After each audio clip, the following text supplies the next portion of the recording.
Students, normality को आगे बढ़ाते हुए हम आज टॉपिक लेके चल रहे हैं डाइल्यूशन के लिए। जैसा हमने आपको बताया था कि किसी सॉल्यूशन को जब हम डाइल्यूट करेंगे तो उसके अंदर जो सॉल्यूट की अमाउंट है, उसके नंबर ऑफ मोल्स कहें, मिली मोल्स कहें, उसके नंबर ऑफ इक्विवेलेंट कहें या मिली इक्विवेलेंट कहें, वो चेंज नहीं होंगे। सॉल्यूशन की वॉल्यूम इंक्रीज करेगी। जब डाइल्यूट करेंगे हम किसी सॉल्यूशन को, सॉल्यूशन की वॉल्यूम इंक्रीज करेगी तो उसकी नॉर्मेलिटी और मोलैरिटी डिक्रीज करेगी, लेकिन जो सॉल्यूशन के अंदर सॉल्यूट प्रेजेंट है उसकी अमाउंट और यू कैन से कि उसकी number of moles, millimoles and number of equivalent और मिली इक्विवेलेंट वो चेंज नहीं होंगे। तो इसके लिए हम जैसे आपने मोलैरिटी में फार्मूला अप्लाई किया था, number of moles before dilution and number of moles after dilution, ये वाला आपने अप्लाई किया था। M1 V1 will be equal to M2 V2। M1 और V1, M और V का प्रोडक्ट आपको क्या दे रहा है? जैसा कि हमने बताया था, वॉल्यूम अगर मिलीलीटर में है तो M और V का प्रोडक्ट आपको देगा नंबर ऑफ मिलीमोल्स, और अगर वॉल्यूम लीटर में है तो ये क्या देगा? Number of moles. तो वहां आपने लिखा था, ये आ गए आपके पास नंबर ऑफ मोल्स और millimoles before dilution, before dilution, और ये नंबर ऑफ मोल्स और मिलीमोल्स आपके पास आ गए आफ्टर डाइल्यूशन। बिल्कुल इसी तरह हम नॉर्मेलिटी के केस में फार्मूला बनाएंगे। नॉर्मेलिटी के केस में क्या हो जाएगा? बिल्कुल इसी तरह नंबर ऑफ इक्विवेलेंट और you can say number of milliequivalent, that is N1 V1 before dilution will be equal to number of equivalent और milliequivalent after dilution. V ml में है तो मिली इक्विवेलेंट हो जाएंगे, V लीटर में है तो इक्विवेलेंट हो जाएंगे। N2 V2 ये आपके पास आ जाएंगे before dilution, number of equivalent और मिली इक्विवेलेंट बिफोर डाइल्यूशन, और ये आ जाएंगे नंबर ऑफ इक्विवेलेंट और milliequivalent after dilution. Right. इसी तरह हमने आपको कहा था कि जब दो आपके पास सॉल्यूशन, दो या दो से ज्यादा सॉल्यूशन है, नॉन रिएक्टिंग है, उनको हम मिक्स करते हैं। सपोज आपके पास एसिड के सॉल्यूशन है, उनको आप मिक्स कर रहे हैं, या आपके पास बेसिस के सॉल्यूशन है, उनको आप मिक्स कर रहे हैं, नॉन रिएक्टिंग है, तो उस केस में आपने बताया था कि सपोज दो सॉल्यूशन आप लेके चलते हैं, आपने H2SO4 के दो सॉल्यूशन लिए हैं, एक सॉल्यूशन है उसकी मोलैरिटी M1 है और वॉल्यूम V1 है, दूसरे की मोलैरिटी आपके पास इस टाइप से आपने लिया था कि सपोज आपके पास दो सॉल्यूशन है, ये जो सॉल्यूशन है इसकी मोलैरिटी M1 है, वॉल्यूम V1 है, ये आपके पास दूसरा सॉल्यूशन है, इस सॉल्यूशन की मोलैरिटी M2 है और वॉल्यूम V2 है।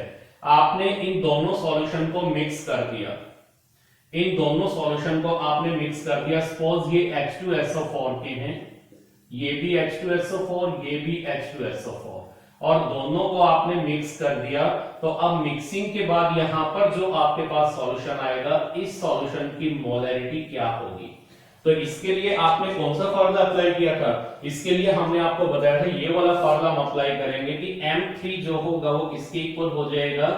M1 V1 plus M2 V2 divided by V1 plus V2, ये हम लेके चले थे।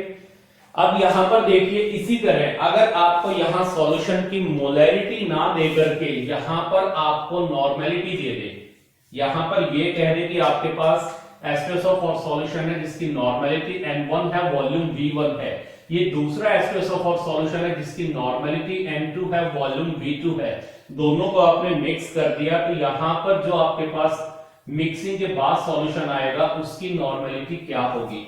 तो बिल्कुल इसी तरह हम फार्मूला अप्लाई करेंगे। क्या हो जाएगा? N3 will be equal to N1 V1 plus N2 V2 divided by V1 plus V2। बिल्कुल उसी तरह फार्मूला आ जाएगा आपके पास। इसके ऊपर आप न्यूमेरिकल कर चुके हैं, इसके ऊपर भी आप न्यूमेरिकल कर चुके हैं। अब देखिए यहां पर इसके ऊपर एक न्यूमेरिकल लेके चलते हैं और इसके ऊपर एक न्यूमेरिकल लेके चलते हैं, बिल्कुल उसी तरह जैसे आपने मोलैरिटी पे किया था। अगर इस वाले केस में हम इसके लिए न्यूमेरिकल लेके चले तो स्टेटमेंट लिखें, स्टेटमेंट लिखें आप, डाइल्यूशन के लिए न्यूमेरिकल लेके चलते हैं। What will be the normality of है, what will be the normality, normality आपको निकालनी है, what will be the normality of a 0.5 normal 100 ml 0.5 normal 100 ml H2SO4 solution if 50 ml water is added to it देखिए statement क्या है, आपके पास एक solution है H2SO4 का, ये H2SO4 का सॉल्यूशन है और इस सॉल्यूशन की कितनी अमाउंट है, ये 100 ml सॉल्यूशन है इसके अंदर H2SO4 का, जिसकी नॉर्मेलिटी है 0.5 n। हमने क्या किया, इसके अंदर 50 ml वाटर ऐड कर दिया, यानी इसको डाइल्यूट कर दिया। तो अब इसकी नॉर्मेलिटी क्या होगी, हमें पता है before dilution after dilution number of milliequivalent क्या रहेंगे, सेम। तो हम सीधा फार्मूला ये वाला अप्लाई कर दें, N1V1 is equal to N2V2, तो ये अप्लाई कर दो यहां पर, N1V1 is equal to N2V2। ये क्या आ जाएंगे, number of milliequivalent before dilution, और ये आ जाएंगे आफ्टर डाइल्यूशन। तो देखिए बिफोर डाइल्यूशन अगर हम नॉर्मेलिटी लें तो कितनी दी हुई है, 0.5 इनटू वॉल्यूम कितनी दी हुई है बिफोर डाइल्यूशन, 100 मिलीलीटर, और आफ्टर डाइल्यूशन आपको नॉर्मेलिटी निकालनी है क्या होगी, अगर हम क्या ऐड करते हैं इसमें 50 ml वाटर ऐड करते हैं। तो देखिए ये है normality before dilution, volume before dilution, normality after dilution और वॉल्यूम आफ्टर डाइल्यूशन। तो डाइल्यूशन के बाद अब वॉल्यूम क्या होगी, पहले कितनी थी 100 ml, 50 ml हमने उसमें वाटर ऐड कर दिया, तो कितनी वॉल्यूम हो गई, वॉल्यूम हो गई यहां पर 150, V2 हो गई 150। तो इसको N2 के लिए सॉल्व कर दो, N2 will be equal to क्या हो जाएगा, 0.5 इंटू 100 डिवाइडेड बाई 150 नॉर्मल यानी यूनिट या ग्राम इक्विवेलेंट पर लीटर कहते हैं, ये नॉर्मेलिटी आ जाएगी। तो इसी तरह जैसे मोलैरिटी पे अप्लाई किया था, हम नॉर्मेलिटी पे अप्लाई कर देंगे। क्लियर? अब इसके लिए न्यूमेरिकल लेके चलते हैं, जैसा आपने यहां न्यूमेरिकल लिया था मोलैरिटी के लिए, वैसा ही लेकर के चल रहे हैं। आपके पास एक H2SO4 सॉल्यूशन है, ये मान लें आप H2SO4 सॉल्यूशन है, और इस सॉल्यूशन की मोलैरिटी है 0.2 नॉर्मल, और इसकी वॉल्यूम है 100 ml, और ये सॉल्यूशन दूसरा H2SO4 का जिसकी नॉर्मेलिटी आपको दे रखी है 0.5 नॉर्मल, और जिसकी वॉल्यूम आपने ली है 100 ml। इन दोनों को मिक्स कर दिया, तो यहां पर जो सॉल्यूशन आएगा उसकी नॉर्मेलिटी क्या होगी, ये आपको निकालना है। तो देखिए सीधा ये लेके चलते हैं कि यहां पर नॉर्मेलिटी क्या होगी, इसके लिए क्या फार्मूला अप्लाई करें, यहां जो नॉर्मेलिटी आएगी, मिक्सिंग के बाद जो नॉर्मेलिटी आएगी, नॉर्मेलिटी के लिए फार्मूला क्या लेते हैं हम, number of equivalent of solute divided by volume of solution litre, और यू में थे number of milliequivalent of solute divided by volume of solution in ml। ये भी बताया था हमने, नॉर्मेलिटी ये भी होती है number of milliequivalent of solute present in 1 millilitre of the solution. तो नंबर ऑफ मिली इक्विवेलेंट इसमें सॉल्यूट के कितने होंगे, जितने यहां से आएंगे प्लस जितने यहां से आएंगे, इन दोनों से जितने मिली इक्विवेलेंट आएंगे वही तो यहां होंगे सॉल्यूट के, क्योंकि आपकी बात सॉल्यूट रिएक्ट तो कर नहीं रहे हैं, सॉल्यूशन की रिएक्शन नहीं है, नॉन रिएक्टिंग सॉल्यूशन है ये। तो यहां से नंबर ऑफ मिली इक्विवेलेंट कितने आ जाएंगे, इसको मैंने कह दिया सपोज ये आपके पास H2 सॉल्यूशन है बीकर फर्स्ट में, और ये है बीकर सेकंड में। तो number of milliequivalent first beaker में कितने हो जाएंगे, number of milliequivalent in first beaker, number of milliequivalent in first beaker will be equal to, आपको पता है मिली इक्विवेलेंट कैसे निकालते हैं, normality into volume in ml। तो देखिए फर्स्ट बीकर में नॉर्मेलिटी कितनी है H2SO4 की 0.2, और वॉल्यूम कितनी है 100 ml। तो नंबर ऑफ मिली इक्विवेलेंट कितने हो गए 20। इस बीकर से आने वाले नंबर ऑफ मिली इक्विवेलेंट हो गए 20। अब सेकंड बीकर में देखते हैं नंबर ऑफ मिली इक्विवेलेंट कितने होंगे, number of milliequivalent in second beaker कितने हो जाएंगे, मोलैरिटी 0.5 और वॉल्यूम है 100, कितने आ गए, ये आपके पास आ गए 50, ये आपके पास आ गए 50। अब आपको पता है 20 मिली इक्विवेलेंट यहां से आए सॉल्यूट के, 50 मिली इक्विवेलेंट यहां से आए सॉल्यूट के, तो total number of milliequivalent कितने हो गए इस बीकर के अंदर जिसमें नॉर्मलिटी निकाल रहे हैं 70, तो number of milliequivalent mixing के बाद 70 हो गए और divide by volume in millilitre. Volume कितनी हो गई मिक्सिंग के बाद 100 ml यहां से आई थी, 100 ml यहां से आई थी, टोटल हो गई 200। तो इसको सॉल्व कर दो, ये आपके पास नॉर्मलिटी आ जाएगी। Normality will be equal to 70 divided by 200। ये नॉर्मलिटी आ जाएगी जब हम 0.2 नॉर्मल 100 ml H2SO4 को 0.5 नॉर्मल 100 ml H2SO4 के साथ मिक्स करेंगे। बिल्कुल इसी तरह आपने मोलैरिटी के लिए निकाला था और यहां पर हमने ये नॉर्मलिटी के लिए निकाल दिया कि नॉन रिएक्टिंग सॉल्यूशन को जब मिक्स करेंगे, दो से ज्यादा भी हो सकते हैं आपके पास। मान लो यहां पर एक H2SO4 और दे दें तो सिंपली क्या हो जाएगा N1V1 plus N2V2 plus N3V3 divided by V1 plus V2 plus V3 और यहां N4 आ जाएगा। ये अप्लाई कर देंगे।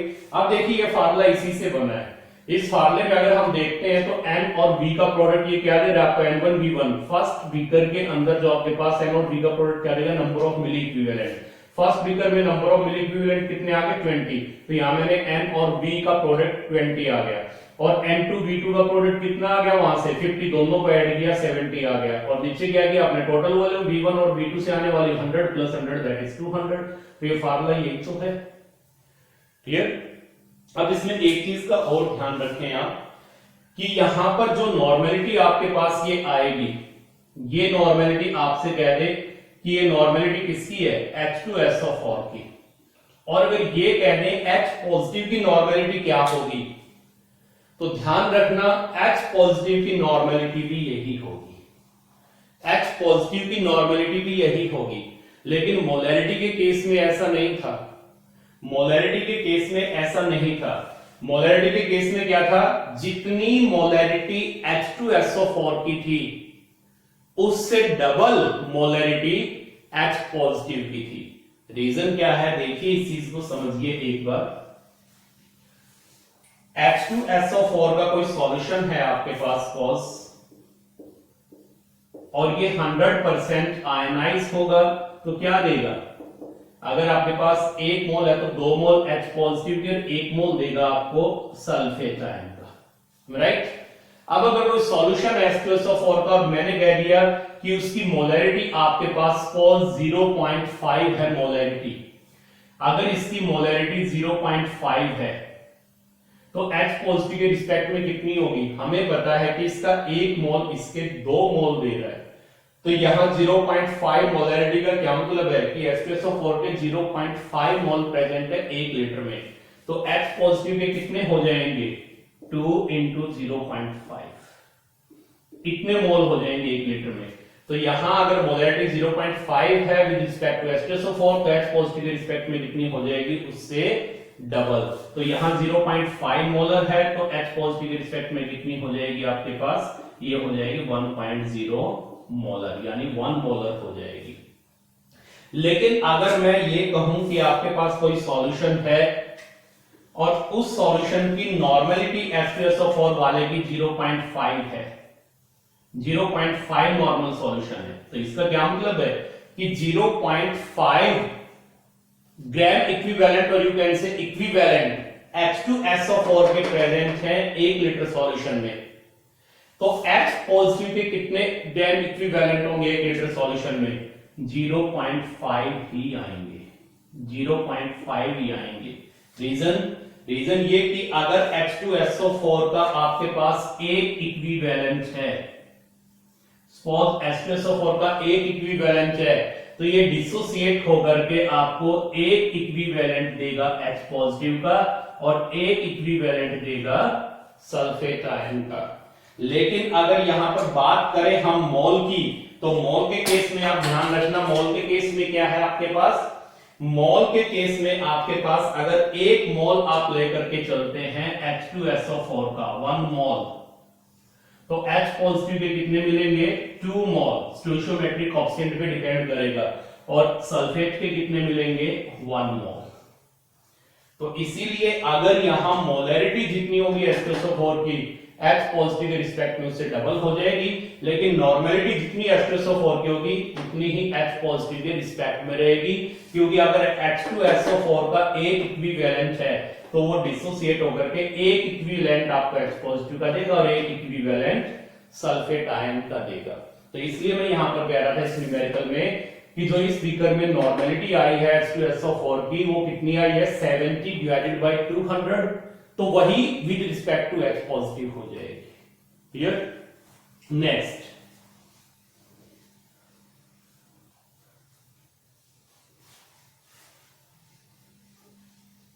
अब हमने आपको ये कहा था कि एक रिएक्टेंट के कितने नंबर ऑफ मोल्स दूसरे रिएक्टेंट के कितने नंबर ऑफ मोल से रिएक्ट करेंगे, इसका पता केवल और केवल हमें किससे लग सकता है, इसका पता केवल हमें बैलेंस्ड केमिकल इक्वेशन से लग सकता है। देखिए अगर यहां पर हम लिखते हैं suppose a mole of A react with b mole of B, और ये आपको दे रहे हैं x mole of X and y mole of Y, right. और यहां पर हम ये कहेंगे कि ए के कितने नंबर ऑफ मोल्स बी के कितने नंबर ऑफ मोल्स से रिएक्ट कर रहे हैं, small a and small b का स्टोइचियोमेट्रिक कोएफिशिएंट है, ये ए के ए मोल बी के बी मोल से रिएक्ट कर रहे हैं। तो यहां पर अगर मैं कहूं सपोज यहां पर इसके नंबर ऑफ मोल्स ए के अगर मैं कहूं ये हैं आपके पास M A V A, M क्या है यहां पर मोलरिटी ऑफ ए, वी क्या है वॉल्यूम ऑफ ए, और दोनों का प्रोडक्ट क्या दे देगा आपको नंबर ऑफ मोल्स और यू कैन से मिलीमोल्स।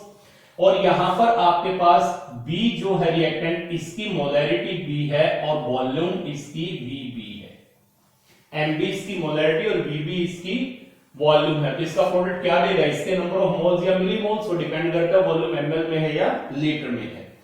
तो क्या इसके एमए और वीए इक्वल होंगे, यानी इसके नंबर ऑफ मोल्स इसके नंबर ऑफ मोल्स रिएक्ट करेंगे वो इक्वल होंगे, हो भी सकते हैं और नहीं भी, वो डिपेंड करेगा स्टोइचियोमेट्रिक कोएफिशिएंट पे।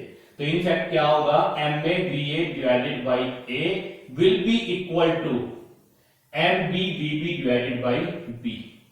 ये फार्मूला हमने आपको बताया था, ये फार्मूला हमने आपको बताया था इस फॉर्म में, वहां हमने लिखा था m1 v1 divided by a is equal to m2 v2 divided by b। m1 v1 हमने कहे थे कि ये आपके पास क्या है number of moles of first reactant, number of moles of second reactant. जब एक रिएक्टेंट दूसरे से रिएक्ट करता है मोलरिटी की टर्म्स में तो हम ये वाला फार्मूला अप्लाई करते हैं, ये फार्मूला अप्लाई करते हैं। लेकिन जब वो नॉर्मेलिटी की फॉर्म में रिएक्ट करेंगे तो ये ध्यान रखना कि मान लो आपके पास ए रिएक्टेंट है, इसकी नॉर्मेलिटी एम ए ले ली मैंने और इसकी वॉल्यूम बी ए ले ली, तो एम और बी का प्रोडक्ट क्या दे देगा आपको नंबर ऑफ मिली इक्विवेलेंट या इक्विवेलेंट। जितने ए के नंबर ऑफ मिली इक्विवेलेंट होंगे उतने ही बी के नंबर ऑफ मिली इक्विवेलेंट के साथ रिएक्ट करेगा, that is M B into B B. N और बी का प्रोडक्ट आपको क्या दे रहा है नंबर ऑफ मिली इक्विवेलेंट या इक्विवेलेंट। तो इस केस को अगर मैं इस फॉर्म में लिखूं तो ये कह सकता हूं N1V1 will be equal to N2V2।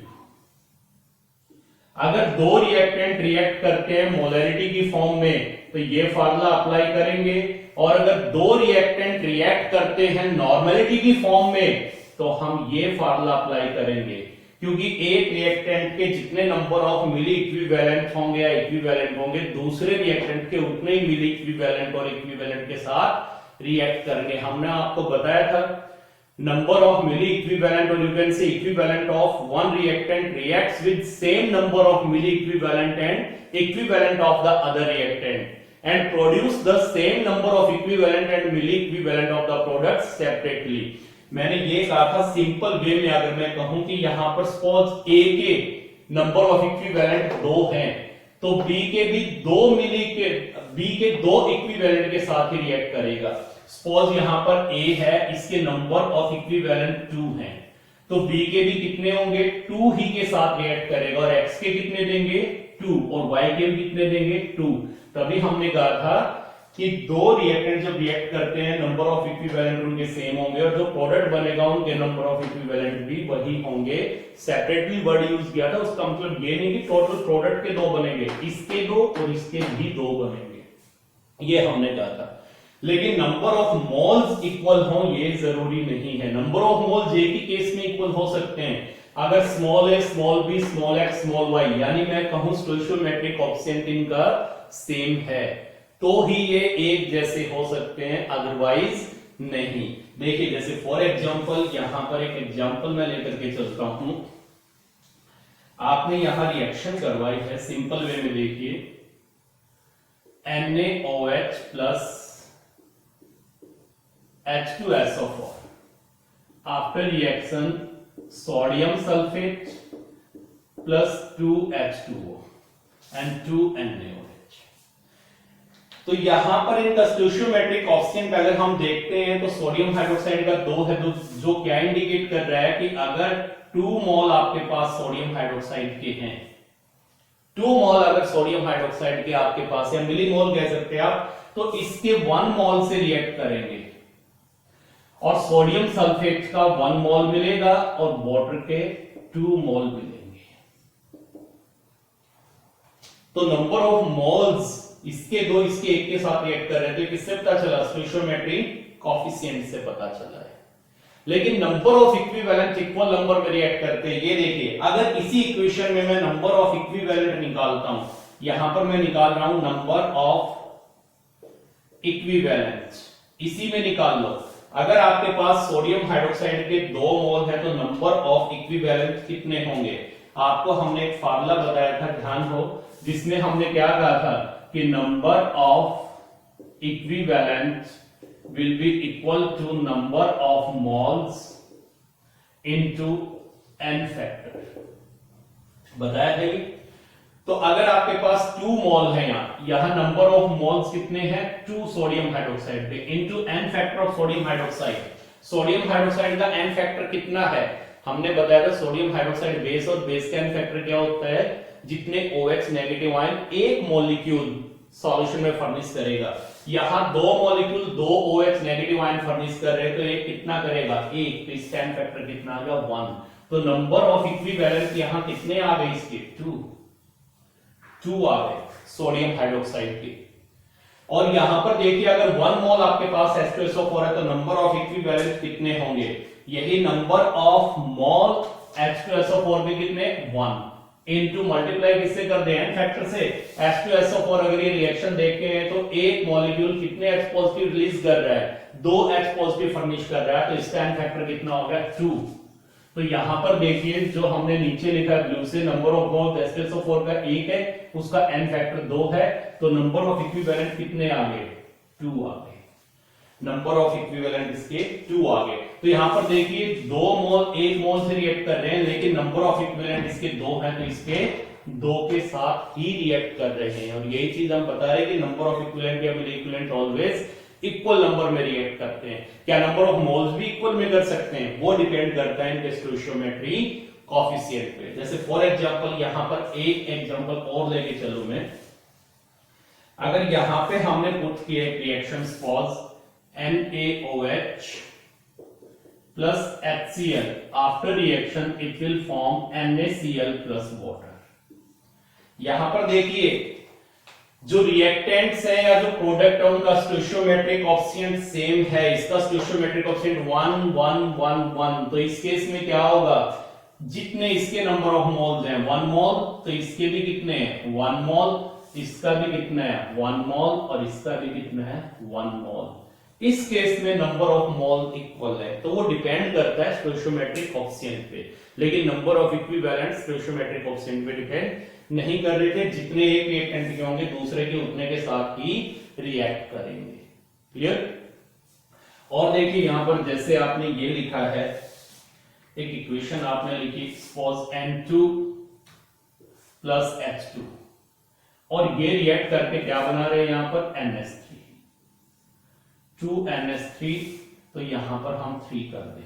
तो अब इस रिएक्शन में देखिए अगर हम ये कहें कि आपके पास नाइट्रोजन है, नाइट्रोजन की कितनी अमाउंट हाइड्रोजन की कितनी अमाउंट से रिएक्ट कर रही है, तो अगर मोल की फॉर्म में बताएंगे तो हमें बैलेंस केमिकल इक्वेशन लिखनी पड़ेगी। हम बैलेंस केमिकल इक्वेशन नहीं लिखना चाह रहे थे, किसकी फॉर्म में लेके चले, नंबर ऑफ इक्विवेलेंट की फॉर्म में हम लेके चलेंगे, नंबर ऑफ इक्विवेलेंट की फॉर्म में लेके चलेंगे। अब यहाँ पर स्टोइचोमेट्रिक कोएफिशिएंट डिफरेंट है, तो यहाँ N2 का 1 मोल यहाँ इसके 3 मोल से रिएक्ट कर रहा है, और अमोनिया के कितने मोल बन रहे हैं, 2 मोल बन रहे हैं, लेकिन नंबर ऑफ इक्विवेलेंट क्या होंगे इन सब के, इक्वल। क्लियर। अब दूसरी चीज देखिए इसके अंदर एक और आपको बताएं, सपोज आपके पास कोई रिएक्शन है, एक रिएक्शन लिखिए यहां पर H3PO4 प्लस 2NaOH, और ये बना रहे रिएक्ट करके Na2HPO4 प्लस 2H2। अब इस रिएक्शन में अगर हम देखते हैं तो इस रिएक्शन में क्या है, 1 मोल फॉस्फोरिक एसिड का 1 मोल सोडियम हाइड्रोक्साइड के 2 मोल से रिएक्ट कर रहा है, और यहां पर डाइसोडियम हाइड्रोजन फॉस्फेट के कितने बन गए आपके पास, 1 मोल, और H2O के कितने बने, 2 मोल, राइट। 1 मोल 2 मोल से रिएक्ट कर रहा है, लेकिन नंबर ऑफ इक्विवेलेंट दोनों के क्या होंगे, इक्वल। अब इस चीज को मैं ये भी कह सकता हूं, थोड़ी देर के लिए आप ये भी देखें, जो चीज हम बताने जा रहे हैं, अगर H3PO4 का 1 मोल लेंगे तो इसका मास कितना होगा, इसके ग्राम मॉलिक्यूलर मास जितना, और H3PO4 का अगर हम ग्राम मॉलिक्यूलर मास निकालते हैं तो वो आएगा 98 ग्राम, और सोडियम हाइड्रोक्साइड का कितना होता है 40, लेकिन 2 मोल है तो कितना हो गया 80 ग्राम। तो इस रिएक्शन में मैं ये कह सकता हूं कि 1 mole phosphoric acid 2 mole sodium hydroxide से रिएक्ट कर रहा है, या मैं ये भी कह दूं कि 98 gram phosphoric acid 80 gram sodium hydroxide से रिएक्ट कर रहा है, एक ही बात है।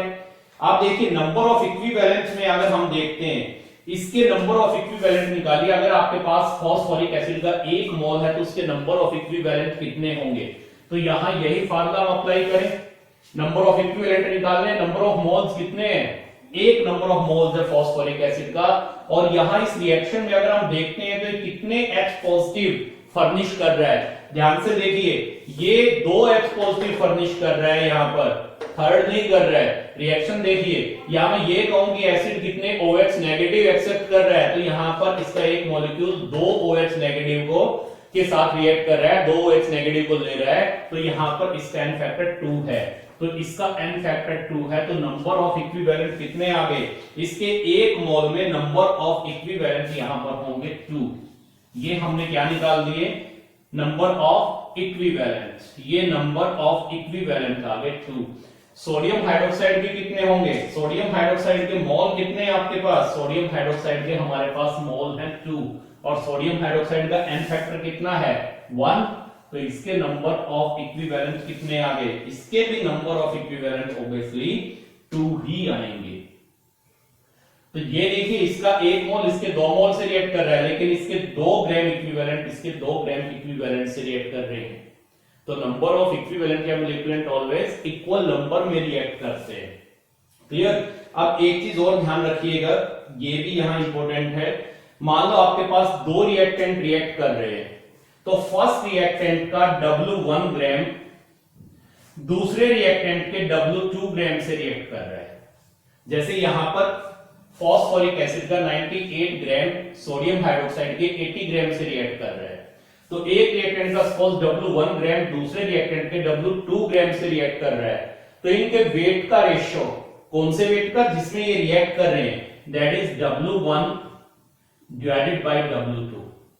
इनके वेट का रेशियो वही होगा जो इनके इक्विवेलेंट वेट का रेशियो है।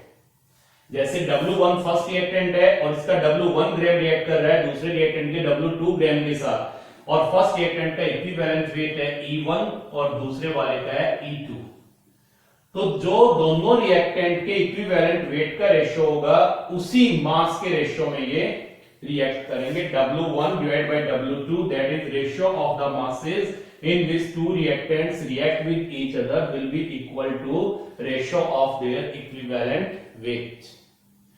यहां पर फर्स्ट रिएक्टेंट का W1 ग्राम दूसरे के W2 ग्राम से रिएक्ट कर रहा है, तो वो मास के जिस रेशियो में रिएक्ट कर रहे हैं वो रेशियो किनका होगा, उनके इक्विवेलेंट वेट का ही होगा। इस चीज को यहां प्रूव करके देख लो आप चाहे। यहां पर देखिए हम ये कह सकते हैं 98 ग्राम सोडियम हाइड्रोक्साइड किससे रिएक्ट कर रहा है, 80 ग्राम सोडियम हाइड्रोक्साइड से रिएक्ट कर रहा है। 98 ग्राम फॉस्फोरिक एसिड किससे रिएक्ट कर रहा है, 80 ग्राम सोडियम हाइड्रोक्साइड से रिएक्ट कर रहा है। तो यहां पर W1 की जगह अगर मैं पुट करना चाहूं तो W1 की जगह यहां पर क्या लिख दें, W1 की जगह मैंने पुट कर दिया 98 और W2 की जगह क्या पुट कर दिया मैंने, 80। Um right.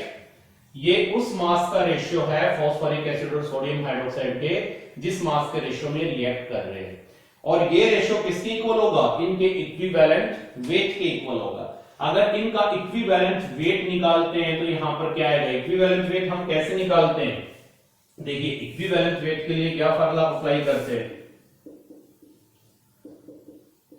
इक्विवेलेंट वेट किसके इक्वल हो जाएगा, इक्विवेलेंट वेट इनका मॉलिक्यूलर वेट और डिवाइडेड बाय एन फैक्टर। अब देखिए इक्विवेलेंट वेट पहले हम निकालते हैं फॉस्फोरिक एसिड का। फॉस्फोरिक एसिड का मॉलिक्यूलर वेट कितना है, 98 और इस रिएक्शन में इसका एन फैक्टर कितना है फॉस्फोरिक एसिड का, 2। तो इक्विवेलेंट वेट कितना आ गया इसका, 49। ये इक्विवेलेंट वेट आ गया फॉस्फोरिक एसिड का। अब इक्विवेलेंट वेट हम निकालते हैं, यहां लिख देते हैं इक्विवेलेंट वेट कितना आ गया इसका इक्विवेलेंट वेट 49। और अगर हम सोडियम हाइड्रोक्साइड का इक्विवेलेंट वेट निकाले तो कितना आएगा, मॉलिक्यूलर वेट सोडियम हाइड्रोक्साइड का कितना हो गया 40 divided by N factor. Sodium hydroxide के लिए एन फैक्टर कितना है 1, तो इक्विवेलेंट वेट कितना आ गया 40। तो यहां इसका इक्विवेलेंट वेट आ गया 40, राइट। और हम क्या प्रूव कर रहे हैं, हम यही तो प्रूव कर रहे हैं कि W1 डिवाइडेड बाय W2 यानी वेट का रेशियो जिसमें दोनों रिएक्टेंट रिएक्ट कर रहे हैं, ये रेशियो किसके इक्वल होगा, इनके इक्विवेलेंट वेट के रेशियो के इक्वल होगा, यही बता रहे हैं। तो यहां पर देखिए 98 ग्राम जो W1 लिया था 98 ग्राम लिख दिया मैंने, W2 80 ग्राम लिख दिया, इज इक्वल टू, अब फॉस्फोरिक एसिड का इक्विवेलेंट वेट 49, E1 की जगह मैंने पुट कर दिया यहां 49 और E2 की जगह सोडियम हाइड्रोक्साइड का इक्विवेलेंट वेट 40। और इसको अगर आप देखते हैं तो ये कितना आ गया, 2 से कट हो जाएगा और 2 से कट होगा तो ये कितना आ गया 49 divided by 40 is equal to 49 divided by 40। ये देखिए यही आ गया।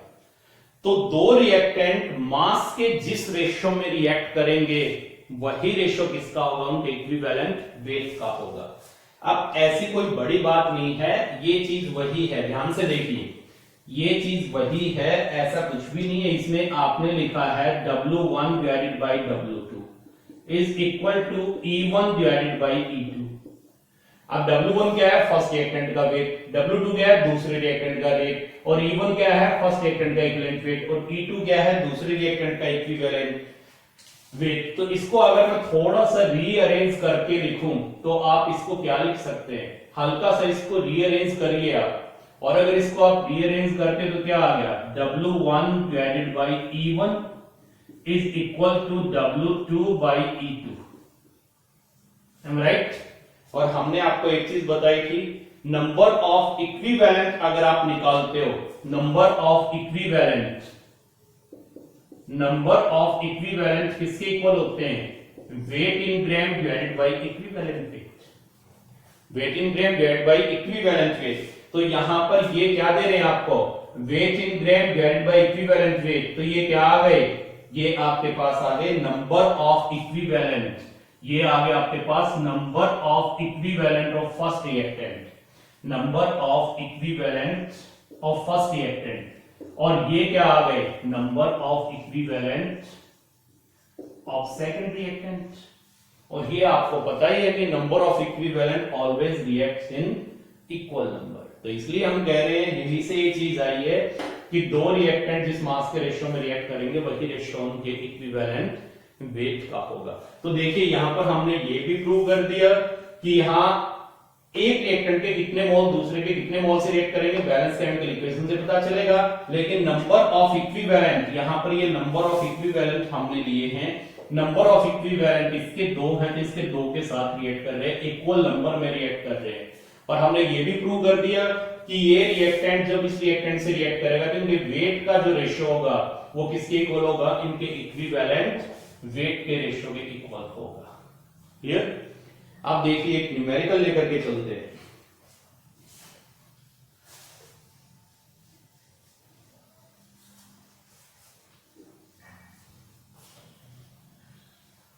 ये न्यूमेरिकल आप मोलैरिटी से कर चुके हैं, ये न्यूमेरिकल मोलैरिटी से कर चुके हैं। अब आपको यही बता रहे हैं कि जो आपके पास इक्विवेलेंट वाला फंडा है ये बहुत ही हैंडी है, लेकिन इसको जब यूज करते हैं तो हमें थोड़ी केयर भी रखनी पड़ेगी, क्योंकि इक्विवेलेंट वेट के कुछ ड्रॉबैक्स भी हैं।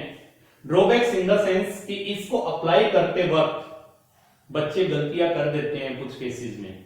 तो उन केसेस में हम जनरली ये कहते हैं कि आप नंबर ऑफ मोल से न्यूमेरिकल को सॉल्व करो, नंबर ऑफ इक्विवेलेंट से मत करो उन केसेस में।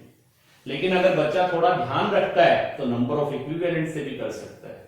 तो जब आपको रिडॉक्स वाला हम चैप्टर करवाएंगे तो वहां पर ऐसे कुछ केसेस आएंगे और उनके बारे में बताएंगे, और ये भी बताएंगे कि कोशिश करो कंपटीशन में अगर आपके पास इस टाइप से कोई क्वेश्चन आता है तो उसको नंबर ऑफ इक्विवेलेंट की बजाय नंबर ऑफ मोल से ही सॉल्व करो तो वो बेटर होगा।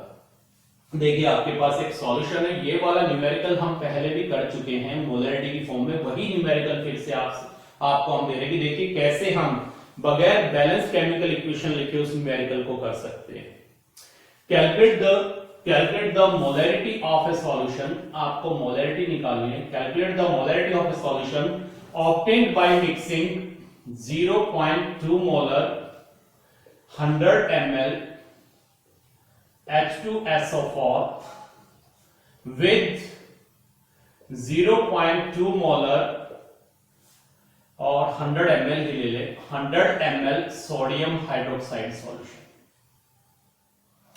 आपके पास दो सॉल्यूशन है, एक H2SO4 का है 100 ml 0.2 मोलर, एक सोडियम हाइड्रोक्साइड का है 100 ml 0.2 मोलर। दोनों को आपने मिक्स कर दिया तो अब मोलैरिटी क्या होगी, what is the molarity of a solution obtained by mixing 100 ml 0.2 molar H2SO4 solution and 100 ml 0.2 molar sodium hydroxide solution.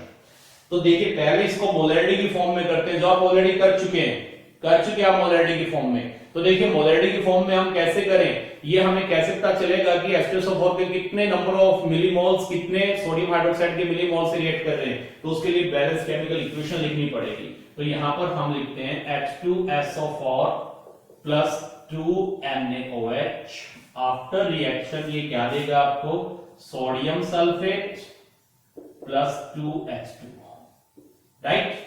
अब यहां हम निकालते हैं, अब इस रिएक्शन से क्या पता चला कि अगर आपके पास 1 मिली इक्विवेलेंट H2SO4 का है तो सोडियम हाइड्रोक्साइड की कितने से रिएक्ट करेगा, 2 से। तो इस सॉल्यूशन में पहले हम निकालते हैं कि सल्फ्यूरिक एसिड के कितने आपके पास नंबर ऑफ मिलीमोल्स हैं, क्योंकि यहां पर 1 मिलीमोल्स इसके 2 मिलीमोल से रिएक्ट कर रहा है। तो फर्स्ट हम निकालते हैं मिलीमोल्स इसके H2SO4 के कितने आ जाएंगे, मिलीमोल्स इज इक्वल टू क्या होता है, millimoles is equal to molarity into volume in millilitre. तो यहां पर देखिए कितनी इसकी मोलैरिटी 0.2, वॉल्यूम कितनी है 100, तो कितने आ गए 20 मिलीमोल्स आ गए। अब हम निकालते हैं मिलीमोल्स ऑफ सोडियम हाइड्रोक्साइड, कितने आ जाएंगे सोडियम हाइड्रोक्साइड के मिलीमोल्स, ये निकालिए। तो मोलैरिटी कितनी है सोडियम हाइड्रोक्साइड की 0.2 और वॉल्यूम कितनी है 100 ml, तो कितने आ गए 20 मिलीमोल्स ही सोडियम हाइड्रोक्साइड के हैं, 20 ही मिलीमोल्स सल्फ्यूरिक एसिड के हैं। लेकिन बैलेंस केमिकल इक्वेशन से हमें पता लग रहा है कि अगर आपके पास 2 मिलीमोल सोडियम हाइड्रोक्साइड के तो H2SO4 के कितने रिएक्ट करेंगे उसके साथ, 1 करेगा। और यहां पर कितने हैं सोडियम हाइड्रोक्साइड के 20, सोडियम हाइड्रोक्साइड के 20 हैं, तो H2SO4 के कितने के साथ रिएक्ट करेंगे 10 के साथ। तो यानी सोडियम हाइड्रोक्साइड कंप्लीटली रिएक्ट कर जाएगा, ये लिमिटिंग रिएजेंट है, और रिएक्शन के बावजूद H2SO4 बच जाएगा, वो एक्सेस रिएजेंट है। कितना H2SO4 बचेगा? H2SO4 के कितने मिली इक्विवेलेंट है? 20 में से कितने रिएक्ट करेंगे? 10 ही करेंगे, तो कितने बच जाएंगे? 10 बच जाएंगे, 10 बच जाएंगे। तो अब अगर हम मोलैरिटी निकालते हैं कि मोलैरिटी क्या होगी जो हमें निकालनी है मिक्सिंग के बाद, तो वो मोलैरिटी क्या आ जाएगी? मोलैरिटी किसकी इक्वल होगी? Number of millimoles. मिलीमोल्स किसके बचे हैं? H2SO4 के। कितने बचे हैं? 10 divided by volume in millilitre. दोनों सॉल्यूशन को मिक्स किया है तो टोटल वॉल्यूम कितनी हो गई? 200 is equal to 1/20 is equal to 0.05। ये मोलैरिटी आ गई, ये मोलैरिटी आ गई। और ये मोलैरिटी किसके रिस्पेक्ट में आई है? ये मोलैरिटी किसके रिस्पेक्ट में है? ये है विद रिस्पेक्ट टू H2SO4। और अगर मैं कहूं यहां molarity with respect to H positive बताइए, तो molarity with respect to H positive कितनी हो जाएगी? 2 into 0.05। ये हो जाएगा आपके पास 2 into 0.05, दैट इज ये आपके पास आ जाएगी 0.1। और ये 0.1 मोलर किसके रिस्पेक्ट में आ गई? With respect to H positive. क्योंकि आपको पता है H2SO4 का 1 मोल डिसोसिएट होकर के 2 मोल H पॉजिटिव के देगा। तो यहां पर ये मोलैरिटी आपके पास आ गई विद रिस्पेक्ट टू H2SO4, और ये इसके रिस्पेक्ट में आ गई H पॉजिटिव के रिस्पेक्ट में मोलैरिटी आ गई। Um right? तो देखिए जब इस न्यूमेरिकल को आपने सॉल्व किया है मोलैरिटी की फॉर्म में, तो आपको बैलेंस केमिकल इक्वेशन लिखनी पड़ी है। हम ये चाह रहे हैं कि बैलेंस केमिकल इक्वेशन ना लिखें, तो क्या यूज करें? हम नंबर ऑफ इक्विवेलेंट वाला फंडा यूज करेंगे। तो देखिए इसको नंबर ऑफ इक्विवेलेंट वाले से, यही तो हम आपको बताना चाह रहे हैं कि बैलेंस केमिकल इक्वेशन लिखे बिना भी हम इसको सॉल्व कर सकते हैं। कैसे? ये आपने पढ़ा ही है, normality is equal to molarity into n factor. तो यहां पर आपको जो मोलैरिटी दे रखी है H2SO4 की, उसको कन्वर्ट कर दो आप नॉर्मेलिटी में। H2SO4 की मोलैरिटी कितनी दे रखी है? 0.2। n फैक्टर कितना है H2SO4 का? 2। तो इसकी नॉर्मेलिटी कितनी आ गई? 0.4 नॉर्मल। और अगर सोडियम हाइड्रोक्साइड की हम कहें तो सोडियम हाइड्रोक्साइड कितनी है यहाँ पर मोलैरिटी? 0.2। और n फैक्टर सोडियम हाइड्रोक्साइड का कितना है? 1। तो इसकी नॉर्मेलिटी कितनी आ गई? 0.2 नॉर्मल। am I right? तो अब मैं ये कह सकता हूं कि आपके पास जो H2SO4 है वो कितना है आपके पास? H2SO4 जो आपके पास है वो H2SO4 कितना है? वो है आपके पास 100 ml 0.4 नॉर्मल। और सोडियम हाइड्रोक्साइड कितना है आपके पास? सोडियम हाइड्रोक्साइड है 100 ml 0.2 नॉर्मल। ये कह सकता हूं मैं, ये एक ही बात है। 100 ml 0.2 मोलर H2SO4 या 100 ml 0.4 नॉर्मल H2SO4 एक ही बात है ये, क्योंकि यहां आपने बताया है नंबर ऑफ मोल्स और यहां नंबर ऑफ इक्विवेलेंट। क्लियर? तो मैं ये भी कह सकता हूं कि अगर 0.2 मोल आपके पास H2SO4 के है तो उसमें नंबर ऑफ इक्विवेलेंट कितने होंगे? 0.4। क्लियर? हमने क्या किया? मोलैरिटी को यहां चेंज कर लिया नॉर्मेलिटी में। अब यहां पर क्या निकाल लें? अब हम निकाल लेते हैं नंबर ऑफ मिली इक्विवेलेंट दोनों के। तो यहां पर देखिए H2SO4 के मिली इक्विवेलेंट कितने आ जाएंगे? Milliequivalent of H2SO4। Milliequivalent कैसे निकालते हैं? Normality into volume in millilitre. Normality कितनी है? 0.4। वॉल्यूम कितनी है? 100 ml। कितने आ गए? 40 आ गए। और इसी तरह हम नंबर ऑफ मिली इक्विवेलेंट निकाल लेते हैं सोडियम हाइड्रोक्साइड की। नॉर्मेलिटी कितनी है? 0.2। वॉल्यूम कितनी है? 100 ml। कितने आ गए? 20। अब देखिए एक रिएक्टेंट है जिसके मिली इक्विवेलेंट 20 है, दूसरा रिएक्टेंट है जिसके मिली इक्विवेलेंट 40 है। And I told you that number of milliequivalent always react in equal number. तो इसका मतलब क्या होगा कि यहां पर जो मिली इक्विवेलेंट सोडियम हाइड्रोक्साइड के 20 हैं वो H2SO4 के 20 से रिएक्ट कर जाएंगे। तो सोडियम हाइड्रोक्साइड कंप्लीटली कंज्यूम हो गया और रिएक्शन के बावजूद H2SO4 बच गया। H2SO4 कितना बचा? H2SO4 के 20 मिली इक्विवेलेंट बचे आपके पास। H2SO4 के मिली इक्विवेलेंट 40 थे, 20 सोडियम हाइड्रोक्साइड के साथ 20 रिएक्ट कर गए, तो कितने बच गए? 40। तो अब सॉल्यूशन की अगर हम नॉर्मेलिटी निकालें तो नॉर्मेलिटी किसकी इक्वल होती है? Number of milliequivalent divide by volume of solution in millilitre. तो नंबर ऑफ मिली इक्विवेलेंट किसके बचे हैं, H2SO4 के। कितने बचे हैं, 20।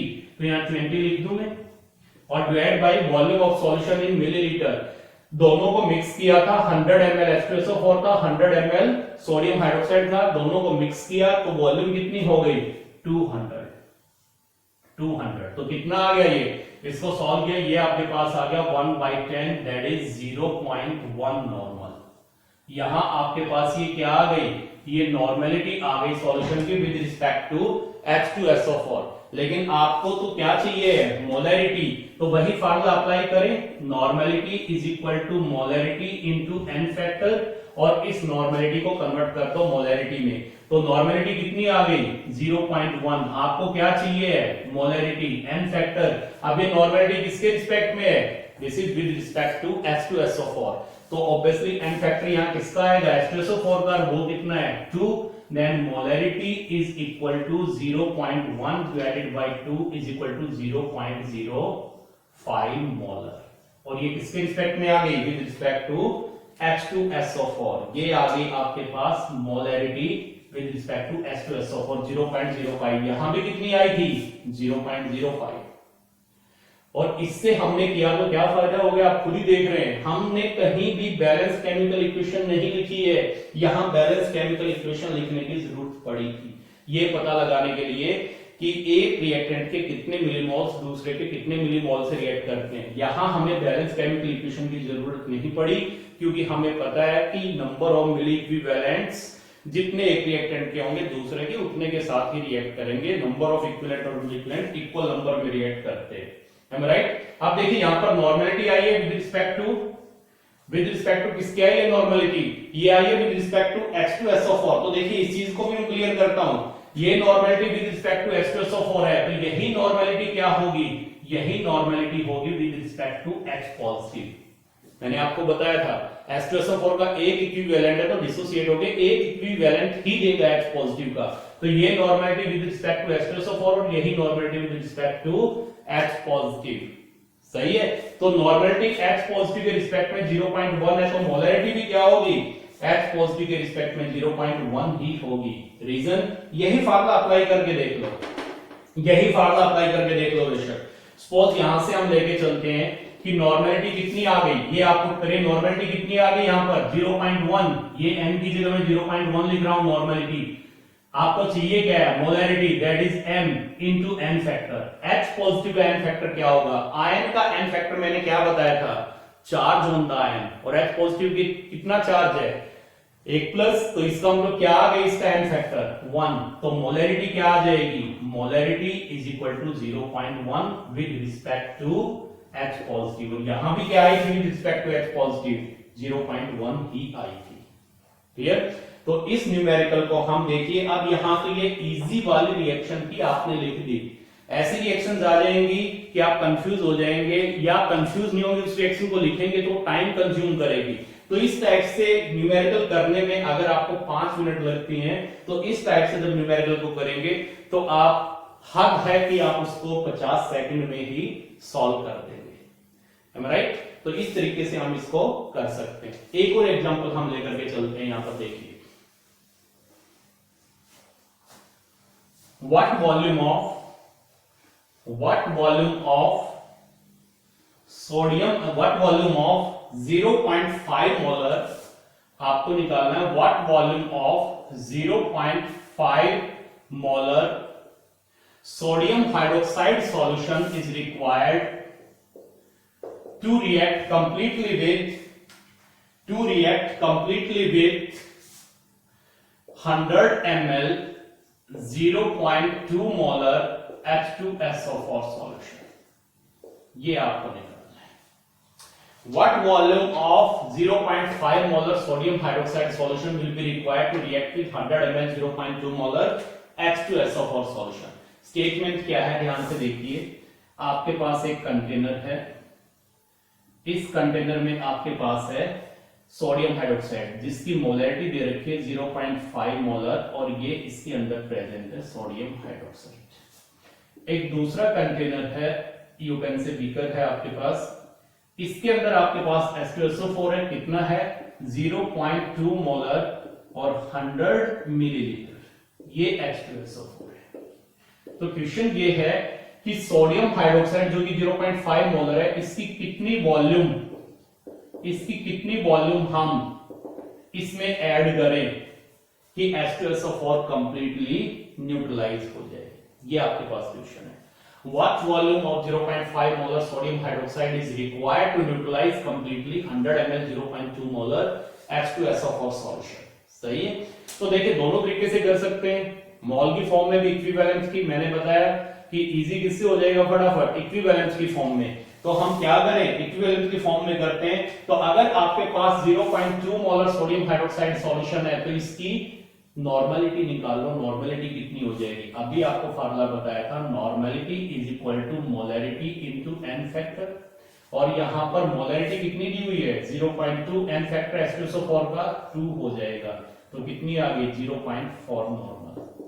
तो मैं ये कह सकता हूं कि यहां पर आपके पास जो सॉल्यूशन है, ये जो दिया हुआ है आपको 100 ml 0.2 मोलर H2SO4, इसको मैं ये भी लिख सकता हूं 100 ml 0.4 नॉर्मल H2SO4 लिख सकते हैं, बिल्कुल लिख सकते हैं जी। और यहां पर सोडियम हाइड्रोक्साइड की मोलैरिटी कितनी दे रखी है 0.5, और आपको हमने बताया था कि सोडियम हाइड्रोक्साइड का n फैक्टर 1 है, और जिनका n फैक्टर 1 होता है उनकी नॉर्मलिटी और मोलैरिटी सेम होगी। ये देखिए जैसे यहां पर आपको मोलैरिटी कितनी दे रखी है सोडियम हाइड्रोक्साइड की 0.5, n फैक्टर कितना है 1, तो नॉर्मलिटी भी कितनी आ गई 0.5 नॉर्मल, यही आ गई। तो इसकी नॉर्मलिटी भी कितनी होगी 0.5 ही होगी। तो यहां हम कह सकते हैं कि आपको जो सोडियम हाइड्रोक्साइड दिया हुआ है वो 0.5 मोलर है, या मैं कह दूं 0.5 नॉर्मल है, एक ही बात है, सही है।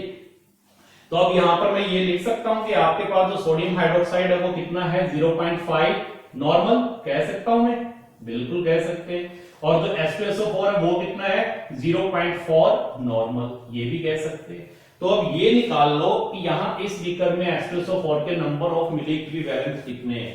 तो आप निकालिए number of milliequivalent of H2SO4, और नंबर ऑफ मिली इक्विवेलेंट किसके इक्वल हो जाएंगे, normality that is 0.4 into volume in millilitre that is 100, तो कितने आ गए 40 आ गए। तो H2SO4 के यहाँ पे नंबर ऑफ मिली इक्विवेलेंट कितने हैं 40। अगर H2SO4 के 40 मिली इक्विवेलेंट हैं तो सोडियम हाइड्रोक्साइड के भी कितने मिली इक्विवेलेंट चाहिए हमें इसके साथ रिएक्ट करने के लिए, 40 ही चाहिए, 40 ही चाहिए। तो यहां पर देखिए अब इसके 40 चाहिए, तो यही फार्मूला अप्लाई करते हैं, number of milliequivalent is equal to normality into volume in ml।